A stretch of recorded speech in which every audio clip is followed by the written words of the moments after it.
Kata penutup Forum Diskusi Nusantara Economic Outlook NEO 2025 bertajuk Advancing Stronger disampaikan oleh Rezi Eko Caraka. Rezi aktif meneliti di bidang sains data dan informasi, statistika, serta kecerdasan buatan untuk mendukung tujuan pembangunan berkelanjutan. Ia telah menjadi pembicara utama di berbagai acara dalam dan luar negeri. Dari 2022 hingga 2024, Rezi diakui sebagai bagian dari 2% peneliti AI terbaik dunia versi Stanford University. Hingga saat ini dia memiliki H-Index 22 dengan 1.766 citasi di Scopus, serta H-Index 30 dengan 3.714 citasi di Google Scholar. Rezi berharap lebih banyak generasi muda Indonesia terlibat dalam kegiatan positif yang bermanfaat luas. Perkenalkan sedikit, annyeonghaseyo. Saya Rezi ya Bapak Ibu. Saya lama sebenarnya tinggal di Korea gitu ya. Jadi sebelum saya pulang ke Indonesia, saya mengajar di Seoul National University di Seoul. Kemudian saya bergabung menjadi peneliti di Pusat Riset Sains Data dan Informasi di BRIN. Hari ini saya belajar banyak ya tentang dua topik itu, terutama Bapak Ibu juga di sini. Kita belajar tentang bagaimana menata strategi finansial tadi dan sumber pertumbuhan ekonomi baru. Kemudian tentang juga mengakselerasi hilirisasi industri dan energi berkelanjutan. Gitu ya. Jadi kalau untuk sedikit closing remarks di sini mungkin saya akan highlight beberapa potensi ya, terutama Bapak Ibu di sini kan kebanyakan CEO gitu. Mungkin saya akan mulai sedikit dengan pantun ya. Ke hutan mencari rotan. Rotan dianyam jadi keranjang. AI hadir beri ketepatan. Ekonomi kuat, bangsa pun senang.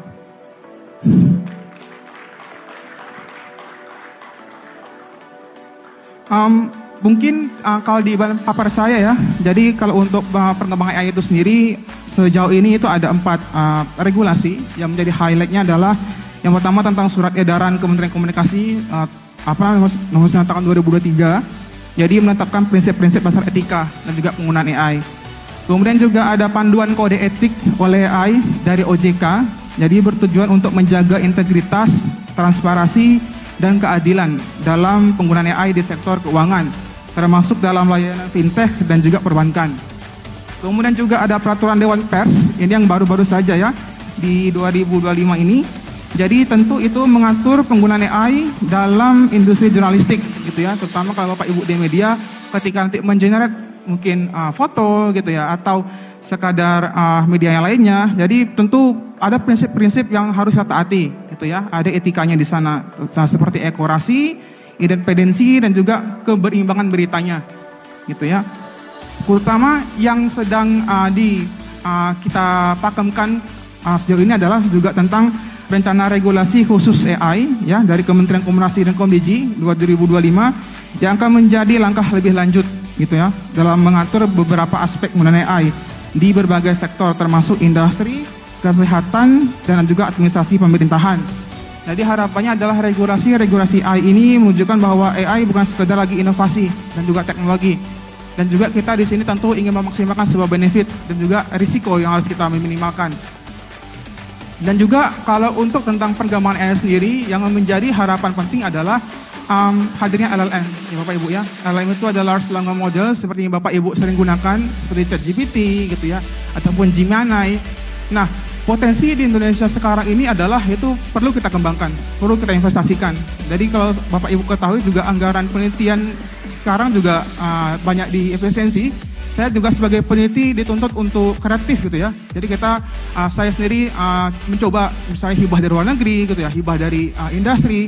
Tujuannya apa? Tentu kita ingin membuat sebuah penelitian yang tentu bisa digunakan oleh banyak orang. Jadi tidak hanya sekadar mungkin dipublikasi di paper gitu ya, atau jurnal ilmiah. Tapi di lain itu adalah mungkin ada paten yang bisa kita hasilkan, ataupun juga produk-produk yang bisa kita maksimalkan dalam bentuk AI tersebut.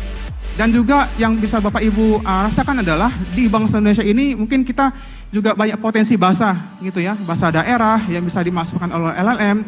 Kemudian juga kalau bicara tentang AI, di sini juga banyak yang dikembangkan seperti precision medicine gitu ya. Jadi penggunaan DNA gitu ya untuk obat-obat yang lebih presisi, jadi per individu gitu Bapak Ibu. Jadi kalau mungkin sekedar yang konvensional kita mungkin makan obat tergantung penyakit, tapi ini kita bisa melihat bagaimana dalam level individu tersebut gitu ya, berbasis DNA. Nah, jadi itu juga salah satu poin yang penting di AI. Nah, kemudian hal-hal lainnya adalah di bidang lainnya yang menjadi penting adalah di bidang energi. Jadi yang tim kami kerjakan juga berbicara tentang AI tadi, tentu untuk melihat bagaimana pemetaan potensi energi di Indonesia gitu ya. Mungkin kalau nanti kita mau investasi di daerah tertentu, mana yang lebih cocok ketika nanti mau dibikin solar panel gitu. Ataupun bagaimana untuk daerah-daerah yang mungkin cocok ketika kita maksimalkan energi angin, udara di sana gitu ya. Ataupun tentang solar lainnya. Nah, jadi AI di sini penting. Tadi juga kita singgung tentang bonus demografi juga 2-3 hari yang lalu gitu ya. Mungkin kalau Bapak Ibu lihat di sosial media sudah ada kurikulum untuk generasi muda kita gitu ya. Bagaimana untuk mereka praktik AI di sekolahnya. Nah, jadi itu juga salah satu poin yang penting untuk bonus demokrasi kita gitu ya. Jadi ada harapannya adalah Indonesia bukan lagi kita yang pengguna. Jadi harapannya juga saya sebagai pakar AI top 2% dari Stanford juga ingin kita sebagai membuat AI itu sendiri gitu ya. Jadi harapannya ya di situ pro investasi. Jadi nggak serta-merta Cortex itu triliun, kita bisa bikin mungkin dengan ChatGPT yang sama gitu ya, atau Basic gitu. Jadi harapannya adalah AI ini bisa kita kembangkan lagi, kita investasikan untuk diterapkan di bidang-bidang berkelanjutan lainnya gitu ya, di bidang energi, di bidang bisnis itu sendiri, maupun di bidang pendidikan. Mungkin sekian dari saya.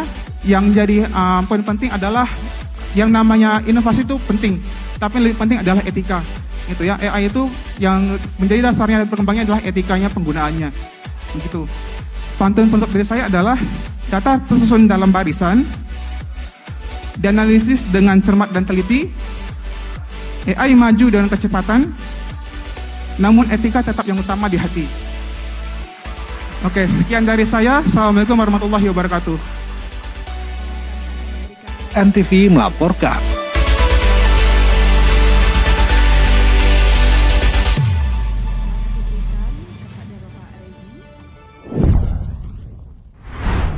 Pemirsa, demikian tadi NTV News Flash hari ini. Saya Nasiti Lestari. Sampai jumpa.